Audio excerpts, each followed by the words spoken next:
Hello, welcome back to the gutter, the Grindhouse gutter. And boy, Smokey, you're taking us all the way down into the gutter once again this month with this one. I'm Josh, and I'm here with Tiana Hey. and the Professor Smoke. What's up? And we are from the All American Spookshow podcast, which you can listen to every Monday at 6 p.m. East, wherever you get your podcast, or right here on the YouTube channel. We put all of them up. We also encourage you to stick around here on the YouTube channel and go check out all of our other series, including Video Vortex and Hammer Horror in Order. Those are lots of fun. Very similar to this one where, they're brief, spoiler-free reviews of the movies that we're talking about every month. So the whole point of the Grindhouse Gutter is we let the Professor Smoke choose something basically like B movies, Grindhouse movies, stuff that would have played in the drive-ins and the Grindhouses back in the, 60s, 70s, and into the early 80s, right? It's primarily what we deal with here on this series. So with that in mind, and this is the last pick right before we start our big summer event, so it's got to be a juicy one. So what did you bring us this month? Sort of dry, yes, it's Grindhouse, but even more so geared towards the drive-in circuit. A little bit, Grindhouse schlock. So this might be the first Al Adamson movie we've had on here. I'm pretty sure it is. But 1969's Satan's Sadists. So, and there's another thing. It's also another first. It's the first, I guess, Bikersploitation movie we've had on here now. It's kind of like the one that you could see is definitely just pretty much born from Easy Rider, right? Easy Rider being sort of the ultimate, which isn't exploitation at all, really. So, it's a well-made movie. And then, but spawning from that were a lot of other movies that are, fairly well done to complete schlock or whatever, and some that are in between. I think, this is Al Adamson. Anybody who knows Al Adamson, you pretty much know him. It's kind of like a Ray Dennis Steckler or Herschel Gordon Lewis type, director. Now, he doesn't necessarily ladle on the splatter gore like Herschel Gordon Lewis was known for at the time. But, I mean, there's plenty of violence in here for sure, and plenty of, I guess what would be definitely going to be disturbing things for 1969, I suppose you could say. Well, I'd say some of the stuff is disturbing even for today, but especially 1969 standards. That's true. Yes, I should. Yeah, that's true. That's true. I forget sometimes. I'm jaded, right? The jaded gorehound. That's what the gutter will do to you, Smoke. It'll just it'll really just mess you up. But like, there's some pretty rough, but it's not like rough in like that it's prolonged. Like rough. The dog just on the line. But anyway, different kind of rough. Yeah, I mean, like they're once again, it's not very prolonged though. Like when it happens, it kind of happens fairly quickly, and then they move on. But that's I guess that's the sadist side of the Satan's sadist thing, it definitely does live up to that for this era, or like even today by by many people's standards, it could go into there's things in this that are like. I guess modern audiences would say triggered by this or that, right? There's plenty of things that would trigger you if you're, of a certain. If you're not used to these kind of movies, this is this is the kind of movie. At the beginning of every episode of Grindhouse Gutter, we have that little warning that you saw. If you're watching this, you saw it at the beginning. This is one of those movies that is meant for. Like put it in context. This came out in 1969, and there's some rough moments in it. So yep. And that's why we put that on there, because 99% of what Grindhouse is about back then was exploitation, titillation, shock value, which comes across as more shocking today in some cases or less shocking in others, depending on what the content is we're talking about. To me, I think this one leans more exploitation than it does action. Yeah, definitely. It's just that action is sort of the basis of it, I guess you could say, but more so than horror, even though I know that it gets listed as horror on IMDb, and I mean that's just because of the sadistic elements of it, I guess, more so than any sort of, horror themes or anything like that. Because at its heart, it's a biker movie, action flick, disturbing sort of grindhouse drama type thing, right? If you wanted to put it in various, but like I said, all that can be boiled down into bikersploitation. Anybody who, exactly. I mean, if you don't watch these movies, you might not know that term, but anybody who is familiar at all with Grindhouse would know that's you know what you're going to be getting when you hear that. It's going to be some sort of derivative of Easy Rider, right? In a way, kind of hippie element. There's a little bit of hippie element in there too, with the period, because it's 1969 the movie was came out, or 1968 that it was shot. And actually, while we're talking about that, we might as well mention this too, because it was shot in California. That's where they're headed. They're headed towards, the one guy in the movie is a Marine or ex-Marine. He got out, and, he's heading to L.A. and he's picked up by this husband and wife. The husband's a cop. I believe were they headed to L.A. for a vacation? I don't remember if that was. I don't remember. I think so. Yeah, I think that. he was like a cop that was on like a long vacation from Pittsburgh or something. So they're just driving out west. To LA. Yeah. So they're out in the desert part out there, and basically what this movie was shot on Spawn Ranch, which is where the Manson family was living at the time that the movie was being shot in 1968. Then, of course, the Manson family, the Sharon Tate murder and everything happened around, was it August of 1969? Yeah, this actually got released in June of '69, so this was released slightly before. Yeah, and it must be that it was re-released, probably to exploit that, because some of the promotional material for this movie, they exploited the fact that it was shot in the same location that, I forget the exact wording of it. They made it very very exploitative sounding too, right?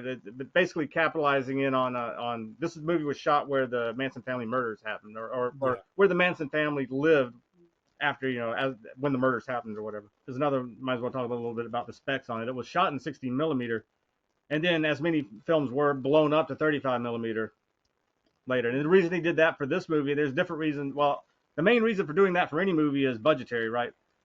The main budget of this movie was towards the slightly bigger name actors than Al Adamson usually worked with, right? So you had bigger names on this. They were the ones getting, decent amount of pay. So to alleviate that, he shot it on 16 millimeter and then had it blown up to 35. So you just reminded me when you were talking about budget and whatever. So according to Wikipedia, which of course they're writing everything they say, right?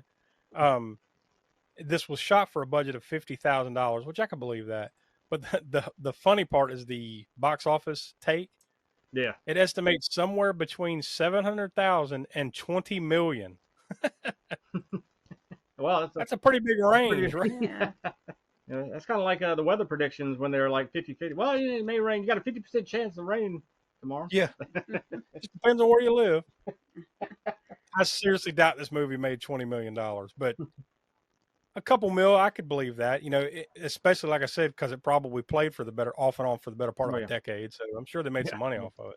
This was the first time I had seen this, though. Matter of fact, I don't recall ever even hearing of it. And if I did, it was just in passing or something. So like I'd never seen it before, but myself, I enjoyed it for what it is. I don't think it's something I'd put on rotation or go out of my way to watch anytime soon again, but I would watch it again. I mean, I think for its subgenre, which is that bikersploitation thing, I think it's really it's well done, because you get some that are, maybe we'll get some down the road or whatever, we'll throw some more in the mix or whatever.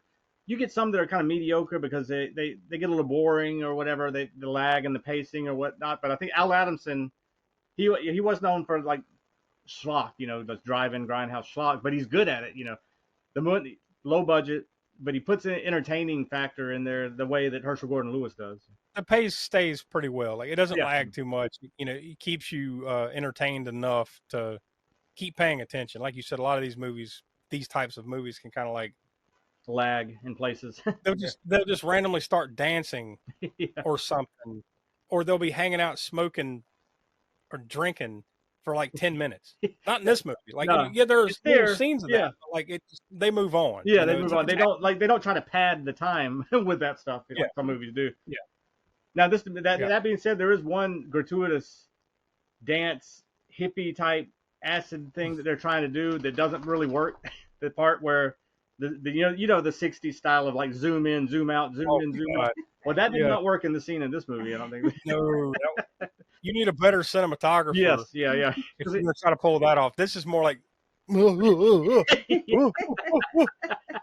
whoa, really harsh. Zoom in, zoom out, zoom in, zoom out. No lighting effects going on around it because they're outside anyway. It's not like a club scene or anything. So yeah, it just did not. That scene did not pay off. But it wasn't. Thankfully, like you said, it wasn't long. It was just less than a minute maybe. And I forget what the soundtrack or whatever this movie that was. Most of it was done by a particular band. The Night Riders. Night Riders, yeah. Night Riders, not with a K-N, but with just Night, N-I-G-H. Yeah.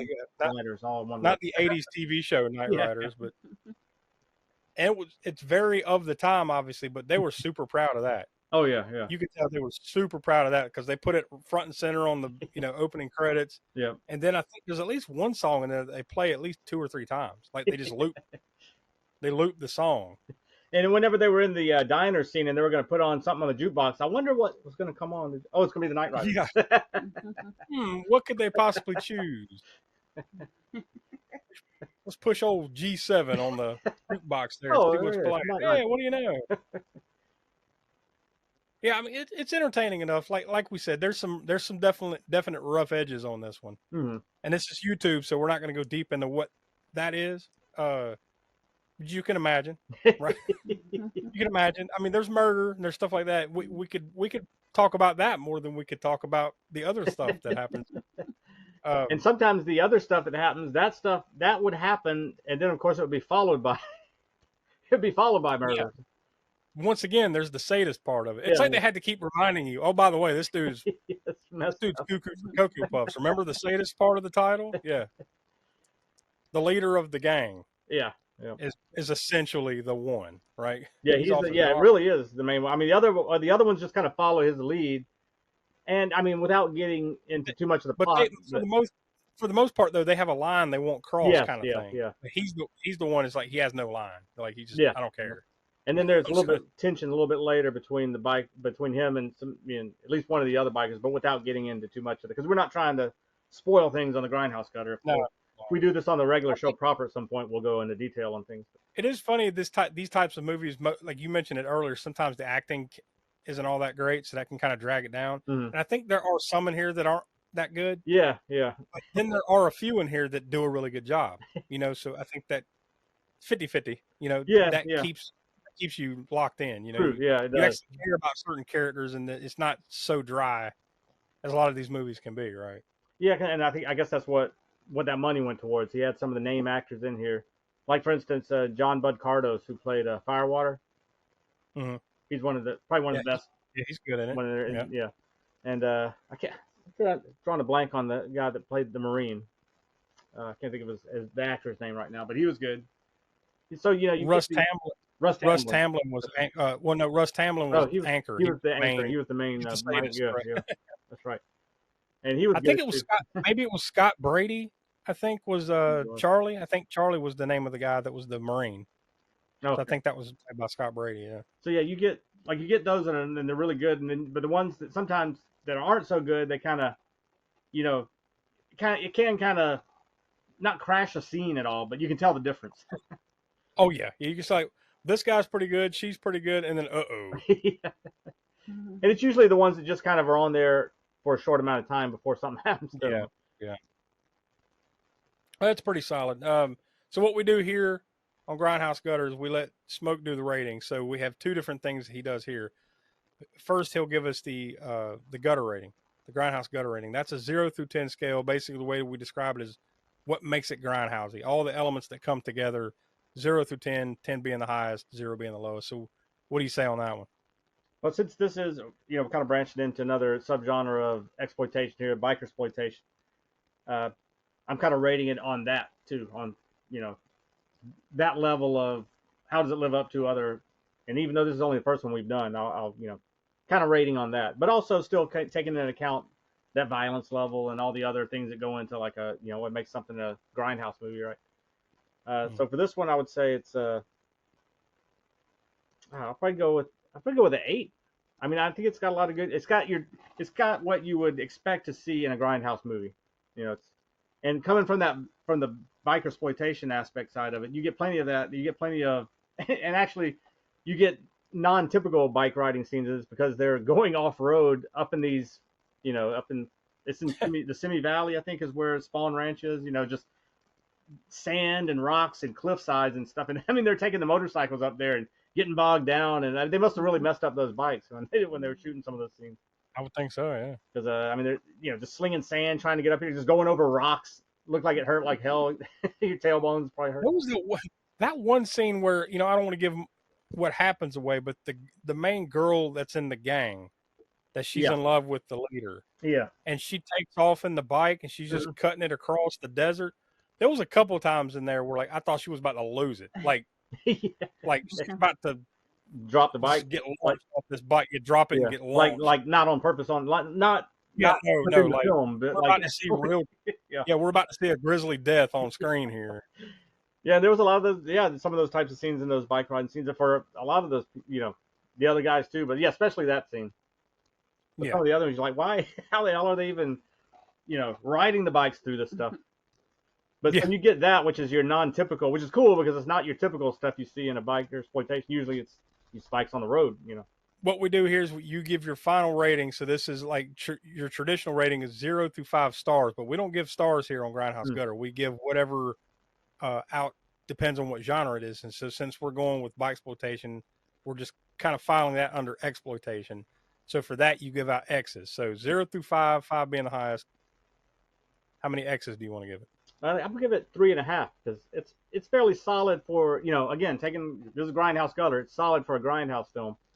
It's not top notch, but it's in there. It's I think if you like these types of movies, I think you'll be entertained by this one if you haven't seen it, especially if you like Bikersploitation itself, but not just exploitation movies. I think you'll enjoy it. So yeah, I'll go with a 3.5.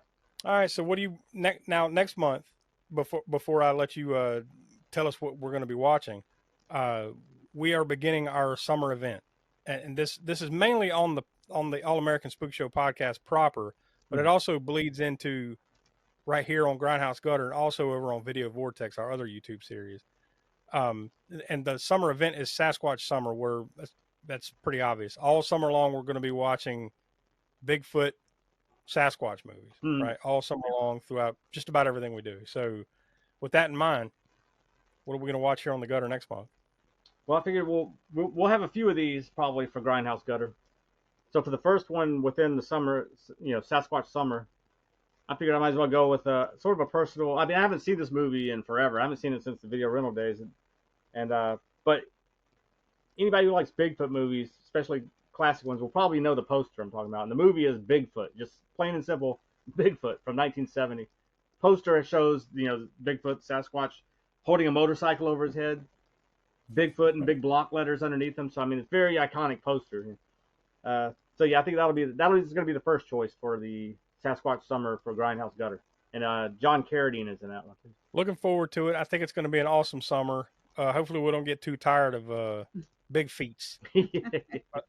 By the time we get about halfway through July, we'll be like, all right, that's enough. But no, we're going all the way late into August with this one. So like you said, there'll be a couple more selections here on Grindhouse Gutter. At least 2, maybe 3 on Video Vortex that will cross over. So plenty of Sasquatching going on this summer here for the plenty of All-American Show. Plenty of squatch to go around. So, yeah, that's it. So, go check out aaspookshow.com. We call that the center of the Spook Show universe. From there, you can find everything that we do: podcast archives, our Patreon. So, we encourage you to go check that out. But for the most part, we want you to like, subscribe to this channel, this video. Stay here on the channel. Go check out all those other series that we were talking about, and get ready for a hot, sweaty, hairy Sasquatch summer coming up at the beginning of June. So we'll talk to you next month.